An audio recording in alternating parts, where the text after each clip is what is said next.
Y angry always be happy.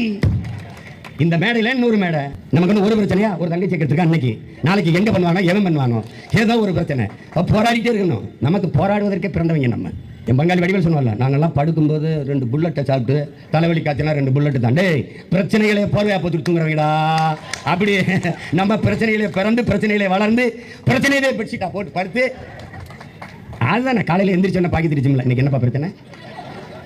ஒன்றும் இல்லைன்னு இனிமேல் வந்தா சொல்கிறேன்னே. ஐயோ ஐயோ, என்னை பற்றி அம்மா இந்த வாரத்தை எங்கிருந்து வேண்டி வந்தாங்களோ இந்த தமிழ் சமூக மக்கள்.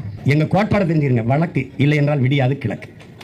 சிறை அதை நிறை, தடை அதை உடை, படையை பெருக்கு தடையை நொறுக்கு, இனத்தின் விடுதலையே இறுதி இலக்கு. இதுதான் எங்களுக்கு எங்கள் கோட்பாடு. 138 வழக்கு இதில் போட்டால் 139, 39, 40, அப்போ 41 இப்படி எண்ணிட்டு போவோமே ஒழிய ஜெயில் கட்டினது எங்களுக்கு தான். பங்காளி வடிவேல் சொல்லல, சிறை பரவிடா, நாங்களாம் சிறை பரவிடா.